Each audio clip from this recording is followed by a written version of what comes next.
چند شرعی اذکار اور یومیہ ورد۔ سائل کا سوال ہے کہ میں چاہتا ہوں کہ آپ مجھے چند اذکار اور ورد بتلا دیں۔ الحمدللہ والصلاة والسلام علی رسول اللہ۔ شرعی نصوص میں اذکار اور ورد بہت بڑی تعداد میں وارد ہوئے ہیں۔ نبی علیہ الصلاۃ والسلام سے نیند سے بیدار ہونے کے بعد صبح اور شام کے وقت کے اذکار، سونے سے پہلے کے اذکار وغیرہ منقول ہیں۔ صبح و شام کے اذکار کے حوالے سے نبی علیہ الصلاۃ والسلام کے اذکار سماعت کیجیے۔ صبح اور شام تین بار سورۃ الاخلاص، سورۃ الفلق اور سورۃ الناس یہ پڑھنے والے کے لیے ہر چیز سے کافی ہو جائیں گی۔ اس حدیث کو امام ترمذی رحمہ اللہ نے کتاب الدعوات میں حدیث نمبر 3499 کے تحت بیان کیا ہے۔ نیز علامہ البانی رحمہ اللہ نے اس حدیث کو صحیح سنن ترمذی حدیث نمبر 2829 میں حسن قرار دیا ہے۔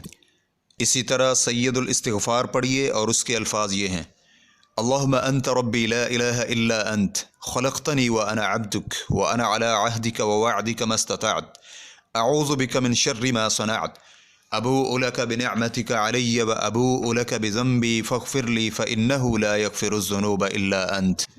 اے اللہ، تو میرا رب ہے، تیرے سوا کوئی معبود برحق نہیں، تو نے ہی مجھے پیدا کیا اور میں تیرا ہی بندہ ہوں، میں اپنی طاقت کے مطابق تجھ سے کیے ہوئے عہد اور وعدے پر قائم اور دائم ہوں۔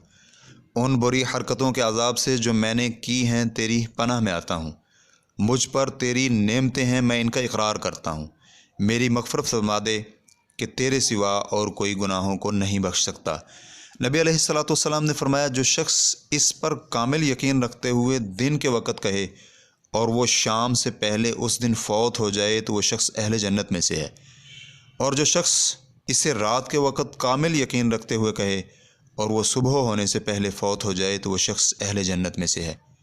اس حدیث کو امام بخاری رحمہ اللہ نے کتاب الدعوات میں حدیث نمبر 6306 کے تحت بیان کیا ہے۔ اسی طرح ابو ہریرہ رضی اللہ عنہ سے مروی ہے، رسول اللہ صلی اللہ علیہ وآلہ وسلم فرماتے ہیں، جو شخص صبح اور شام کے وقت 100 بار کہے سبحان اللہ وبحمدہ، اللہ پاک ہے اپنی حمد کے ساتھ، تو قیامت کے دن کوئی بھی اس سے افضل عمل لے کر نہیں آئے گا، ماں سوائے اس شخص کے جس نے یہی الفاظ کہے ہوں یا اس سے زیادہ بار یہی الفاظ کہے ہوں۔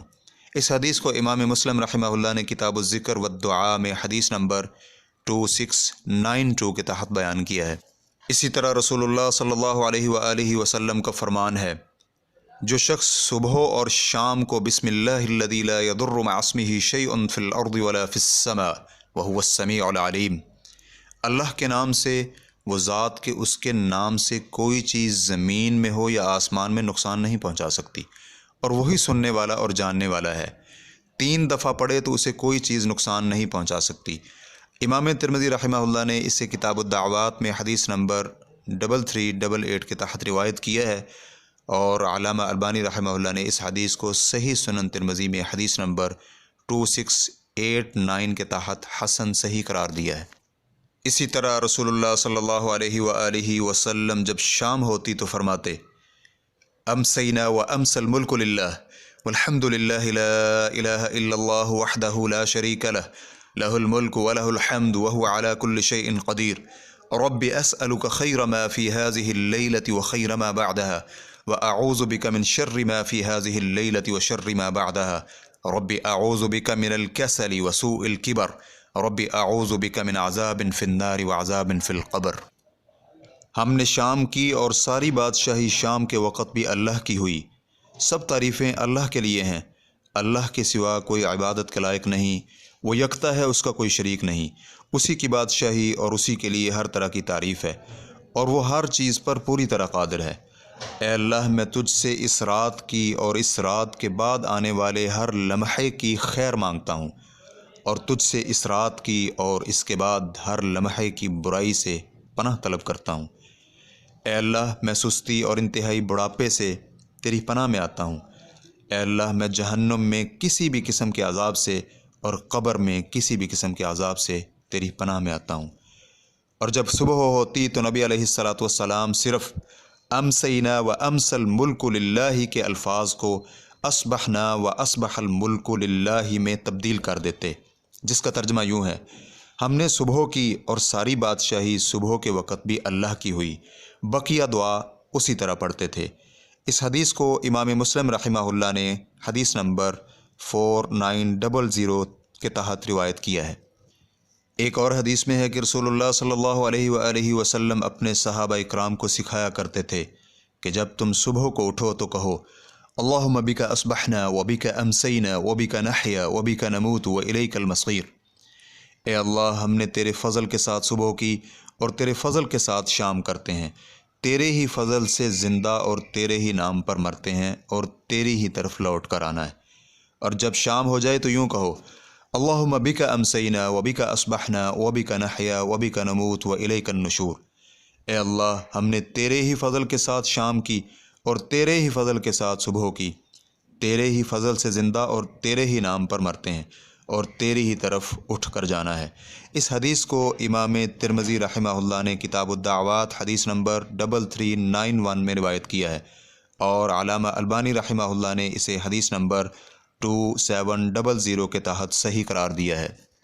اسی طرح رسول اللہ صلی اللہ علیہ وآلہ وسلم نے اپنے ایک صحابی کو یہ دعا سکھائی، اللہم عالم الغیب والشہادہ فاطر السماوات والارض رب کل شیء وملیکہ اشہد ان لا الہ الا انت اعوذ بک من شر نفسی ومن شر الشیطان وشرکی۔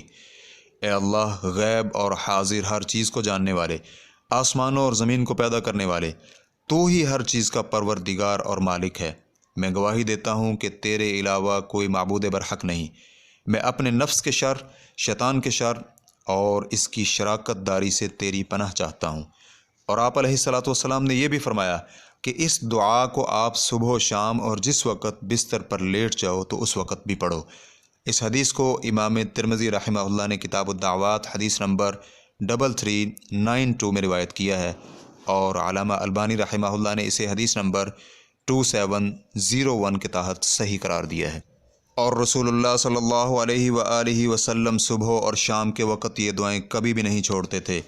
اللہم انی اسألک العافیۃ فی الدنیا والآخرہ، اللہم انی اسألک العفو والعافیۃ فی دینی ودنیای واہلی ومالی، اللہم استر عورتی وآمر روعاتی، اللہم احفظنی من بین یدی ومن خلفی وعن یمینی وعن شمالی ومن فوقی وَأَعُوذُ بِعَظَمَتِكَ أَنْ أُغْتَالَ مِنْ تَحْتِي۔ اے اللہ، میں تجھ سے دنیا اور آخرت میں ہر طرح کی عافیت کا سوال کرتا ہوں۔ اے اللہ، میں اپنے دین، دنیا، اہل خانہ اور مال و دولت کے متعلق عافیت اور معافی کا طلبگار ہوں۔ اے اللہ، میرا عیب چھپا لے، مجھے میرے اندیشوں اور خطرات سے امن عنایت فرما۔ اے اللہ، میرے آگے، پیچھے، دائیں بائیں اور اوپر سے میری حفاظت فرما، اور میں تیری عظمت کی پناہ مانگتا ہوں کہ میں اپنے نیچے سے اچک لیا جاؤں۔ اس حدیث کے راوی عثمان نے عورتی کی جگہ عوراتی کا لفظ بولا ہے۔ اس حدیث کو امام ابو داؤد رحمہ اللہ نے کتاب الادب میں حدیث نمبر 5074 کے تحت روایت کیا ہے، اور علامہ البانی رحمہ اللہ نے صحیح سنن ابو داؤد حدیث نمبر 4239 میں صحیح قرار دیا ہے۔ اسی طرح آپ علیہ الصلاۃ والسلام یہ الفاظ بھی پڑھا کرتے تھے، اللہم انی اعوذ بک من الکفر والفقر، اللہم انی اعوذ بک من عذاب القبر، لا الہ الا انت۔ اے اللہ، میں کفر اور غربت سے تیری پناہ مانگتا ہوں۔ اے اللہ، میں قبر کے عذاب سے تیری پناہ چاہتا ہوں، تیرے سوا کوئی معبود نہیں۔ آپ علیہ الصلاۃ والسلام یہ دعا صبح کو 3 بار دہراتے اور شام کو بھی 3 بار دہراتے تھے۔ امام ابو داؤد رحمہ اللہ نے کتاب الادب میں حدیث نمبر 5090 کے تحت روایت کیا ہے، اور علامہ البانی رحمہ اللہ نے صحیح سنن ابو داؤد حدیث نمبر 4245 میں اسے حسن الاسناد قرار دیا ہے۔ اسی طرح آپ علیہ الصلاۃ والسلام یہ بھی پڑھا کرتے تھے، سبحان اللہ وبحمدہ عدد خلقہ ورضا نفسہ وزینۃ عرشہ ومداد کلماتہ۔ پاکیزگی ہے اللہ کی اس کی تعریف کے ساتھ، جتنی اس کی مخلوق کی تعداد ہے اور جتنی اس کو پسند ہے، اور جتنا اس کے عرش کا وزن اور جتنی اس کے کلمات کی سیاہی ہے۔ یہ دعا صبح کے وقت پڑھی جائے گی۔ اس حدیث کو امام مسلم رحمہ اللہ نے کتاب الذکر والاستغفار میں حدیث نمبر 4905 کے تحت روایت کیا ہے۔ اسلام کیو اے ریکارڈنگز، مؤسسۃ الشیخ صالح المنجد، المملکۃ العربیۃ السعودیہ، فتویٰ نمبر 12173۔ والسلام علیکم ورحمۃ اللہ وبرکاتہ۔